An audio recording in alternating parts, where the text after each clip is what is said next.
want to hear about Yes. how stories have impacted you. What Oh, stories, yeah, yep, what stories have made a difference in your life? wow. We're just R jumping right in. Okay, why not? Written Yeah. or just meeting people and hearing their stories? Well, let's talk about the written stories first. I always love to hear, what books or movies helped shape people and how they helped shape you. I think,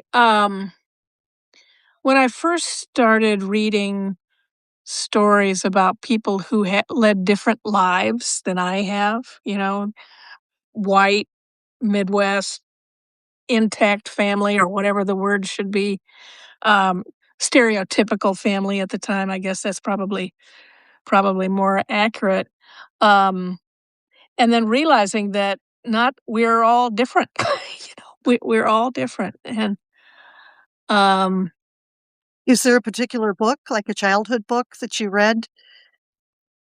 The Boxcar Children, did you ever read The Boxcar I don't Children? think I ever did. I know of it, but I don't think I ever read it. I so wanted to be a boxcar child.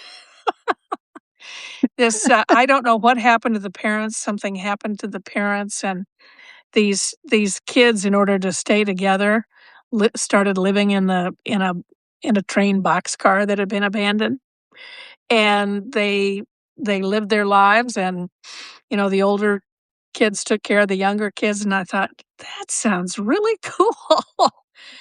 A and, now Freedom? we know that as homelessness, so I don't think I really wanted to be homeless, but I sure like the But idea of the that didn't look freedom. like freedom. Yeah. Yeah. How And about it you? seems like yeah, well, it seems like the most successful children's books are always the ones where, the kids have a sense of agency, Yeah. that yeah, yep. There may be adults sort of tangential in the background, but that the kids really are, they're the protagonists in the Mhm. story. They're driving the action and they're getting things done. So, um, yeah, well, I just read all the time, and as I'm sure you did growing up. I loved Phantom Tollbooth. Did you ever read that one? No, Phantom Tollbooth? Great, great book. And, it's not one that you necessarily hear about a lot, but it is a classic. And for anybody who's listening who hasn't read The Phantom Tollbooth, it is just a delightful kind of wry humor story. Oh, A Wrinkle in Time, what was that again? Madeline, A Wrinkle in Time, Mm. Madeline L'Engle's book. Oh my gosh, loved, loved, loved A Wrinkle in Time. Um, I don't know, I could just think of all sorts of books, yeah, that really, really shaped. Yeah. I wonder if So, we could get folks on the call to put something in the message box about what books they remembered in childhood and how it impacted them. That would be yeah. Sarah Skull says, "Loved A Wrinkle in Time." Oh, Oh, that's good, fun. good, Yeah. yes. So, Julie, your dad was a storyteller. He was a columnist for the Des Moines Register. Did he tell stories at home? Not necessarily about the war or the things that he was covering, but just was he a storyteller in his personal life? My father, whose name was Gordon Gammack, um, he was a war correspondent who covered World War II, Korea, and Vietnam. But when he was here back home in Iowa, he wrote a daily features column where there'd be these little tidbits that, Susie did this, and Johnny put the cat in the dishwasher, and, just, I mean, silly, silly anecdotes about life. And to this day, somebody will send me a copy of the clip they made of a story he wrote about them when they were little or something like that. And it's um it's interesting you asked the question, was he a storyteller at home? Not much, really. Not that I recall. You think about what he had to do back in the day before the internet and cell phones and all that sort of thing. It filed a daily column that appeared on the front page of the Des Moines Tribune every day, 7 days a week. I think. Yeah, I'm pretty sure 7 days a week. How much time that must have taken him, and if we went on vacation, a family vacation, he would write ahead. I I look back and here's another reason why to write memoir or write your stories, because boy, don't you wish your ancestors were around to ask them questions that you didn't think about when you were when they were alive? You didn't even cross your mind that they would be gone someday. Oh, Christopher Britton's on. Hi, Chris. Christopher, good to see you. Oh my gosh, we're getting some nice traffic Yes, on this call. wonderful.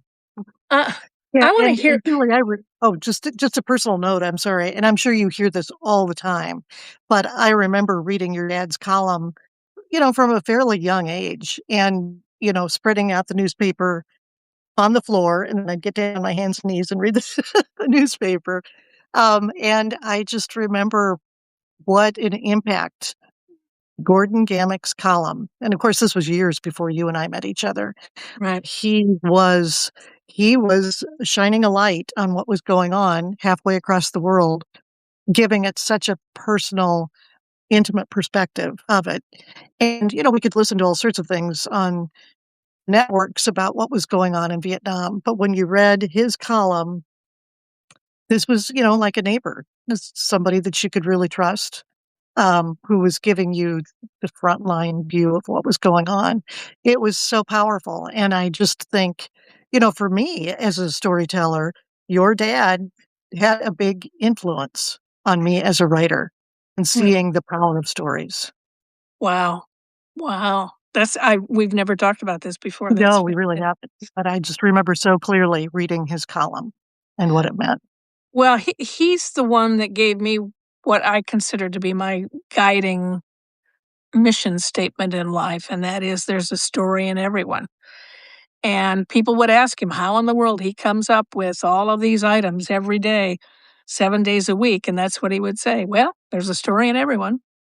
And he'd, take me to a Dairy Queen and ask the proprietor how's business, and within 15 minutes he had another story. That's that's how he rolled. And so from him I got that curiosity about people and asking questions and really probing, and I'm sure it's annoying to some, but that's where I got it. And uh he I funny story, you know how we talk about how insecure we all are at some level? Well, so was he. And he had returned from World War II. I think it was World War II, might have been Korea. And there was he was supposed to give a talk at the KRNT Theater, which is a big auditorium where they would do concerts and that sort of thing. Um, and my mom was just terrified nobody would show up. So she wrote handwritten notes to all of her friends. She didn't wanna make phone calls because she didn't want him to hear that she was afraid nobody was gonna show up. So so when it came time for him to go to the KRNT Theater to give his talk about being overseas, um, they started approaching KRNT Theater, and there were cars everywhere. They were trying to park, and my dad said to my mom, "I wonder if that Grand Ole Opry's on tonight. Maybe we got the wrong night." And they were there to see Gordon Gammack. And he couldn't believe it, and neither could my mother, obviously, but, so that's I suppose I learned that from him too, to just, you know, some people might put people on a pedestal, but usually those people on the pedestal don't feel they belong there. And, I think that's, something we all not that either one of us feel like we're on a pedestal, but some people put us there, and we don't. I'll speak for myself. I certainly don't feel that neither. that I belong on any kind of pedestal. But when one's name is amplified, there is sort of a familiarity people have with you. And growing up, the daughter of Gordon Gammack, I had sort of an echo of public identity from him. And, it's a kind of an odd life, really, but I Yeah. wouldn't trade it. Yeah. Well, and it seems as though you learned a lot from your mom too. She was doing social media before social media existed. And, Oh, when she was reaching out to everybody and inviting them to this event, it was like, wow, she would have been terrific on Facebook. So, yeah. So I just can see the echoes of what they both did in you. And, because you certainly are such a storyteller.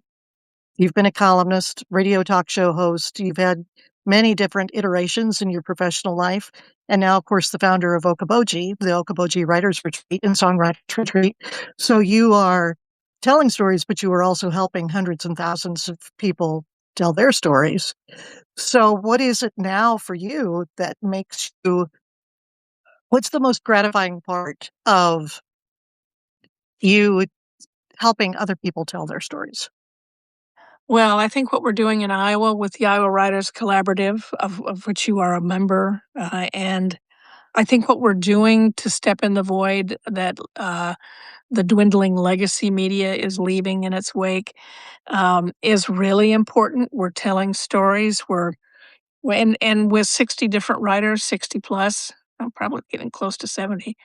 There are voices from all over the state, and it's been with that those days when you would sprawl the newspaper on the floor. Well, Mhm. during those days, the Des Moines Register and Tribune had a mission that they were the newspaper that all of Iowa depended upon, and the trucks would roll out at 2 or 3 a.m. and take newspapers to the far corners of the state, and it was a connection that we all sort of felt. We had Gordon Gammack, who was very well known because there wasn't social media. There wasn't 100 different channels to choose from. There was a newspaper, and then local television came about, but the newspaper was how people stayed connected in the state. So I'm really proud of how we are kind of reconnecting. Now I can see hear what or read about what's going on in Davenport and Decorah and Council Bluffs, and I'm really proud of that, Deb, and I'm so glad you're a part of it. Well, I'm honored to be a part of it. And yeah, you have created something, a model really for the rest of the country to adopt. And hopefully they will, because you are bringing that grassroots journalism back to the forefront again. And then through Okoboji, through the retreat, you think of 300 people who attend that every year. They're all learning how to tell their stories, whether it's through subtext or screenplays or songs or memoirs or fiction or whatever it may be. So, when you stand, for those who haven't been to Okoboji, hopefully you will have that experience. But you have a big tent, and every morning starts under that tent with introductions of what the faculty will be teaching that day and what workshops are available. And just usually there's music because of all of the amazing musicians who are there and songwriters. So on that last day, when you're standing there and you're just thinking about everything that just happened over the previous 3 or 4 days, all of these people who are going to leave Okoboji, go back into their lives and write, hopefully keep writing. Describe that feeling. What's that like for you? It really is magical. It is. I hesitate to use words like spiritual or that sort of thing because it can be off-putting to some who don't share that common language, but it really is an out-of-body experience. It's as if I'm transported to another place in time, and I honestly, Deb, when the retreat is going on, I just feel, again, that out-of-body experience that I am not in control. Up until that point, I've done everything possible to create a good experience for everybody, but I'm not in control. There is something else, some powerful whatever out there that is in charge at the Okoboji Writers and Songwriters Retreat. And I just step back and go, wow, isn't this amazing? So yeah, I'm 75 years old, Deb, and I feel like I am finally connecting all of the dots from here, from that career, from that experience, all of the dots are coming together. I was a business coach, for heaven's sakes, for 25 years. Who would have thought of that, right? No. But all of those things are coming to play.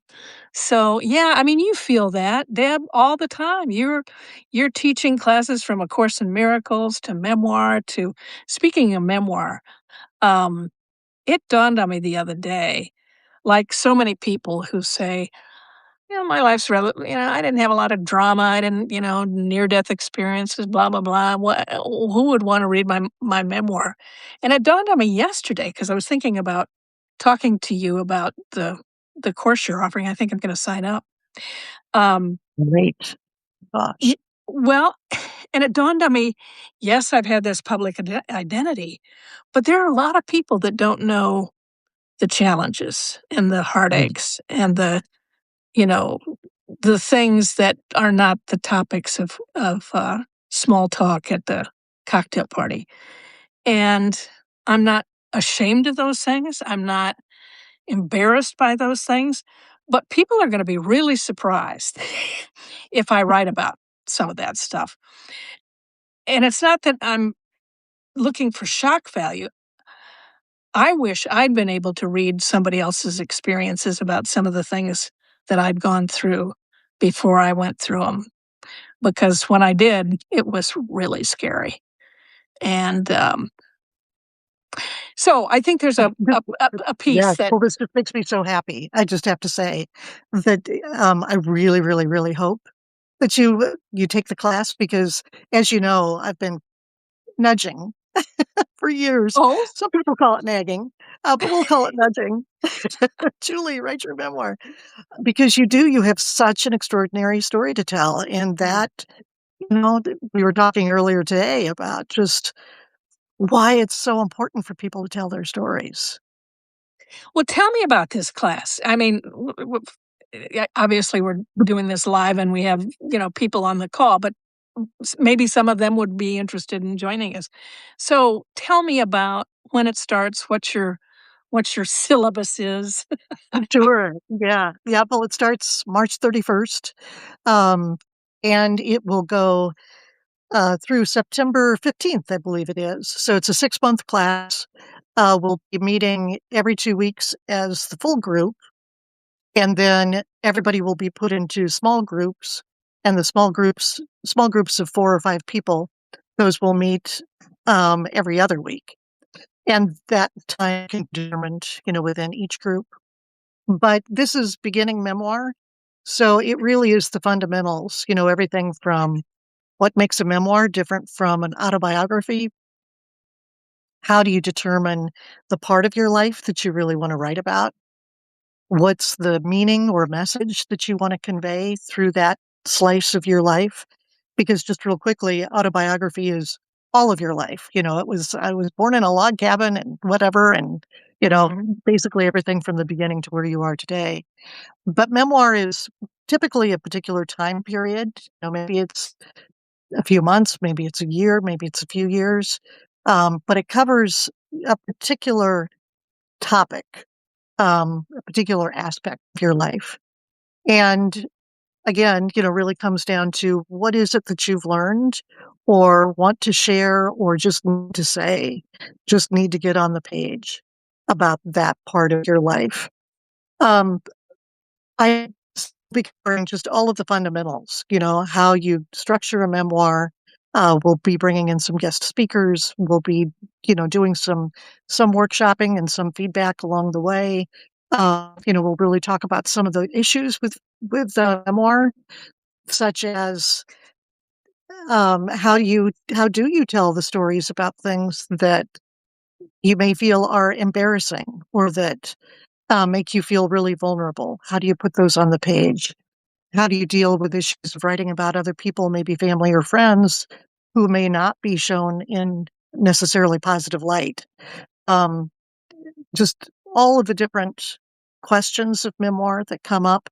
And we'll be doing some readings from what I think are some of the best memoirs for inspiration to see how others have put their stories together.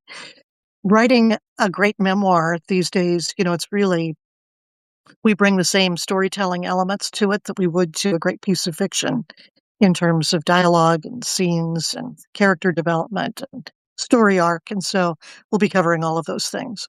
But I just love reading memoir and teaching memoir because these, I think there's just nothing more compelling than real stories of people and what they have gone through, what they've learned, what they've struggled with, what they're inspired by. Um, you know, Probably 90% of what I read these days is memoir because I just love it. I love real stories. You So, know that there's a narrative out there that literary agents and big publishing houses don't want memoir, that they're vanity projects, that sort of thing. And that stereotype is what keeps a lot of people from pursuing it, I'm sure. Is that your experience, Deb? well, I think, for if you want to go with the traditional, like the big five publishing companies, yeah, they're going to be pretty selective about the memoirs that they publish, and they may do more celebrity than non celebrity memoirs or require a certain social media presence before they would consider it. But there's still a lot of memoirs being published out there and a lot of memoirs being sold and read. And so if you want to go with a smaller publishing house or even to, work with a hybrid publisher or to self-publish, there are just so many options anymore these days. And I see a ton of people writing memoir and getting published. So it's interesting, that sometimes what we hear, even from agents themselves, can be, oh, memoir is hard to sell, and yet they'll also tell you about the 2 memoirs that they just sold last month. So, um, I think in the end for me, and this is true for every writing project, every writer is writing for a different reason. Some people who are listening here want to have a career as a writer. They want to make their living as a writer. They want to establish a reputation, and that is awesome. Other people maybe want to write some things that they will leave behind for their family, and that's awesome. Whatever your reason for writing, even if it's, that you want to become the biggest bestseller someday, write for yourself first. Just get that Mhm. story down. And especially that's true with memoir, because with memoir, you want that first draft to just be as honest and as raw as it can be, still bringing in storytelling techniques and in craft. But it's really helpful to write your memoir at first as though nobody's going to see it and give yourself permission to put everything on the page. Then you can go back and, start to do some editing and decide what you're going to keep and what you're going to leave behind. But don't let, will it be published someday stop you? Don't let what will somebody think if they read this stop you. If you've got a story that you feel compelled to tell it. And that's what this class is all about. It's what memoir is all about. It's just, to me, it's the best. I agree with you and with your dad. Everybody has a story. And I think of all of the people every day who pass on and their stories were never told. Um, I just think the best thing we can all do for ourselves and for our families, and ultimately, for readers out there, is to write our stories. It's really, really important. My dad died when I was 23, 24, something like that. And I just felt it was so important to memorialize his work somehow. And I worked with a woman who, by the name of Andrea Clardy, who was writing a column for the Ames Tribune at the time. Her husband was a professor at Iowa State, and asked her if she would take on the project. And I went to Iowa State Press and got them to agree to publish it. And the Des Moines Register and Tribune released the material so we could print it in book form. And I now have probably my most prized possession is Gordon Gammack columns from 3 wars. Now, I was 23 or 24. I had no idea anything about the publishing industry. I was convinced that it was gonna help my mother in her old age. The royalties would help my mother in her old age. That didn't happen. Um, but I was most convinced that it would put a human perspective to war, because my dad would cover people from Iowa in the foxholes during World War II, Korea, and then Vietnam, which was something that shook him to the core because it was so different than World War II. Um, but I think about that because I'll look on eBay every once in a while, and if there's a copy of the book for sale, I'll snap it up and then give it to somebody who I think needs to have a copy. And it's just a very special thing to have that book. I don't think we went into a second printing. I think there were probably 6,000 copies sold altogether. Um, so my dream of it becoming a journalism textbook was never realized. But it's an important book. And certainly to the people who have it, who I've gifted it to, because it's been a special kind of gift for them for whatever reason. But certainly for me to realize that I played a hand in memorializing his life in a way that, when somebody writes a story about Gordon Gammack, they'll refer to that book.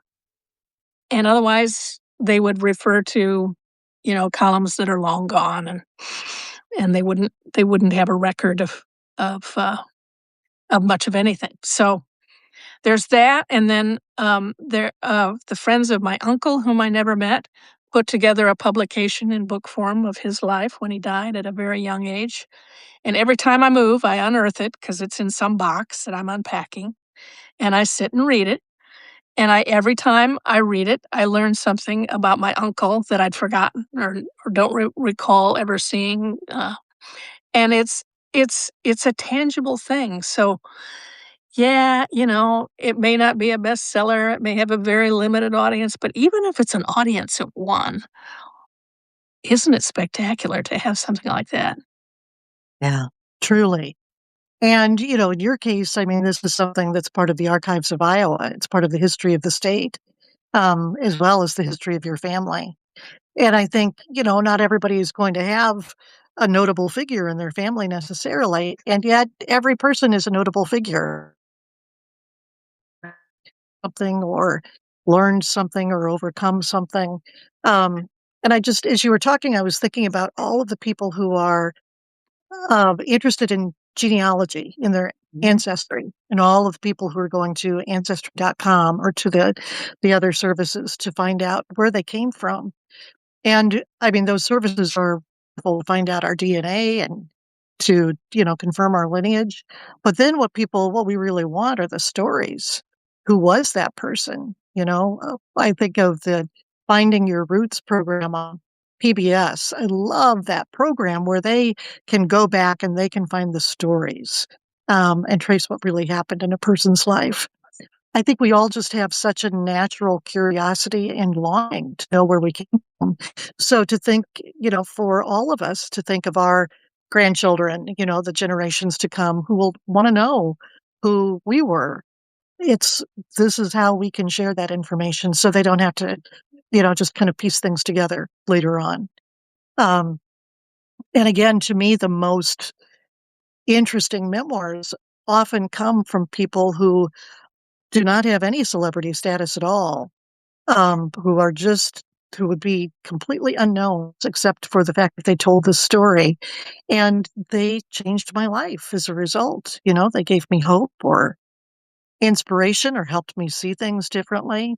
Um, you were talking earlier today, when we chatted about a young woman, an immigrant, who is telling her story. Do you want to say a little bit about that? Because I think that speaks Oh, to why all of this is so important. I'd love to, and if we have time, I'd like to put a pitch in for the Story Summit, Substack classes because they're fabulous. Um, Substack is a vehicle by which anybody can anybody can do it. There's no barrier to entry. You don't have to pay to have a Substack column until you start making money, and then there's a small percentage that Substack charges for the service fee. So Maria Torres came into my radar not long ago, and she's a young woman living in Council Bluffs, Iowa, and she's been writing to a very small audience at first. She's been writing very personal essays about what it's like to be a child who immigrates to the United States. And it is so powerful. The issues are just faceless data points, okay? But when you can read the stories of the real people who are behind those numbers, those data points, and understand the why, understand the challenge, understand the horrific conditions that they've lived that most of us can't even imagine, that it creates so much more empathy, I think, for those who read those stories. So we brought her into the Iowa Writers Collaborative not long ago, and her numbers are going up as a result, and I couldn't be happier for that. Another Substack story and Story Summit. One of the people that was in the first class we taught, Deb, is a woman by the name of Tilly Strauss. And I looked at that name and I thought, Tilly Strauss, that looks so familiar. And I realized she's the daughter of one of my sister's closest friends growing up. So, Tilly, how are you? Well, she is living in upstate New York. She started writing a column on Substack about women artists and how they've been overlooked through the years and that sort of thing. And then she started weaving in these stories about her family of origin who got their start in Algona, Iowa. Now, for those who are familiar with the publishing industry in Iowa, her ancestors were the Coles family, that built a media empire, including the Des Moines Register and Tribune, Look Magazine, Minneapolis Star Tribune. It's an extraordinary family history. And I reached out to her and I said, "What? You want to join the Iowa Writers Collaborative?" Because her columns are fascinating, and each one of them has some sort of Iowa connection. I thought, well, why not? And so she just joined last week. And the first one we picked for her entry into the Iowa Writers Collaborative is the headline is something like the rumor is my great aunt so and so had an affair with Grant Wood, the famous artist with the Mhm. and that was her story. That certainly brought a lot of people in the headline. And she wrote this story about how women of a certain age, a few generations back, were so limited in what their expectations were, their career choices, their lifestyle choices, all of that. So it's a fascinating look at history through story, through memoir, through Substack, through yeah. So Yeah. Oh, and I think that brings up another great point about why it's so important to write our stories, is just to show how history, how we are evolving, how things are changing. I think of a woman who took one of our memoir classes a couple of years ago, who was in her 80s at the time, and could write about what it was like back in the early part of the 20th century, into the mid 20th century, and what things were like for women, especially trying to break into some kind of professional arena. And, I think we need to know what things used to be like so that we can appreciate where we are now. And also recognize, things are changing. There's a lot going on in the world that we all wish were different, but we all have agency in our lives too. And we do have the power to create something new, to push the boundaries, to make things better in this world. And yeah, and sometimes I think we forget how much each person's life really matters. So I think it's just another good reason why I am cheering everybody on who wants to write their story, however you do it, wherever you go to do it. I just encourage people start writing your memo. Deb, I love these conversations that we have. Let's just keep doing them because I always learn something from you, and you pull things out of me that I didn't know were coming, and I hope I can do the same for you.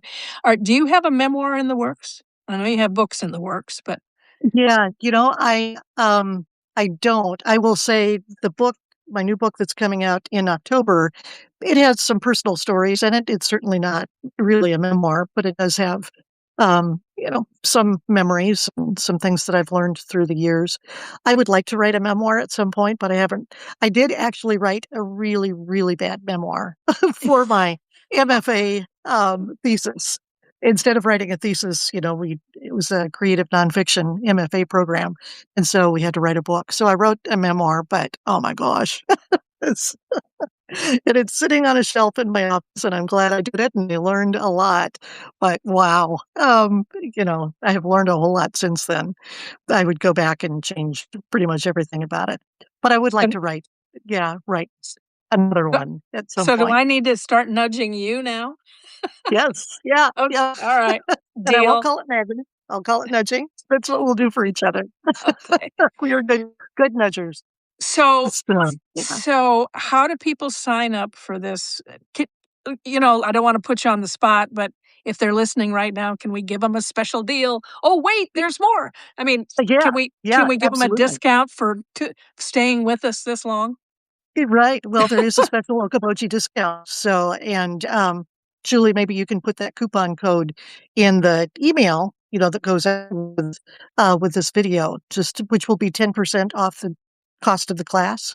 So, yeah, yeah, and I have to yeah, and figure that out how to starts. do that. I have to figure out how Oh, to do that when I upload the video. I think it automatically uploads if you push a button without content, but I'll try. I will if I can. If I can't, what do they need to do to get the 10% yeah. discount? Then they can just go um, to storysummit.us, and we will send out that code to you. I would hold on just a second because I don't want to give you the wrong code. It is, How much is the class? And again, did I hear this right? How many nights are there? I was starting to get a little scared that I wouldn't be able to do it, in oh, terms of yeah. So it's, time commitment. 13 nights of the big group and then Okay, 13 small group meetings. So over over a a 6 month over a period, over a 3 month, for 6 months. Yep. 6 It'll months. go through Okay, the middle of September. okay. Oh, well, then we can all Okay. celebrate an Okoboji. Exactly. Exactly. You So the know, timing is just really perfect for that. we're getting a few story summiteers coming signing up for that bundle for uh Awesome. for the retreat in September. So we'll have a retreat within a retreat. We really Okay. will. Just love, that there is this crossover happening between Story Summit and Okoboji, because there's so much value in both. Yeah. So I am just looking this up real quickly. Um, and Or people can email me and I'll send it to them. okay, here we go. Yeah, it's just Okoboji 10, the numbers 10, Okoboji 10 for 10% off Oh, the okay. beginning memoir class. Okay, So so how yeah, much is so it that's how much is it yeah, for wi Okoboji writers. And how much is it without the yeah, it's 10%? It's 1997 for the 6 months. So, 1997 uh-huh. for 6 months? Well, that's a pretty good deal. Yep. That's a lot of Yeah, instruction for yeah, and it's a lot hands-on of too. instruction.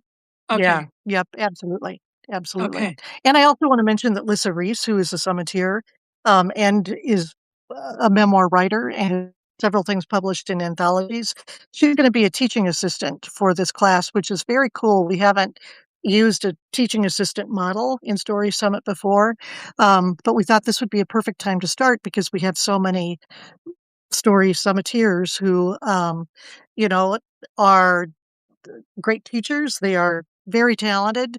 Um, so it's kind of an opportunity to bring some of them in as sort of adjunct faculty in a way or teaching assistants to give them experience. And, just so she'll be helping out with some of the communication, about class and just, there during the class to help with any fine points we need to talk about. So that's exciting too. I just love the fact that we've got so many people through Okoboji Writers and through Story Summit who really are you know, doing it. They are becoming established writers. They're getting their books published. They're getting their screenplays sold, songs written. And so any way that we can continue to bring people, into what we're doing in a new way and kind of help them up level their careers, we want to do that. So anyway, that's just Yeah. yeah, Yeah, that yep. Something that's that, great. yeah, we I try to, I ju I just found out the other day that one of the participants in the Okoboji Writers Retreat last year ended up hiring one of our speakers to help him write his memoir. So he great. he just needed help and got a great person to help him, and so that's another way to go. Deb, Yeah. thank you for all Thank you you, Julie. do. Yeah, Oh my gosh, this thank you as well. Just such a treat always, always, always to talk to you. And thank you for everybody who was here listening in. It's, absolutely. yeah, love having these conversations. All right, let's do it again in a week or Okay. so. Okay, Okay. Sounds take good. care. Okay. Take Bye-bye. care. Okay. Bye bye. Bye, everybody.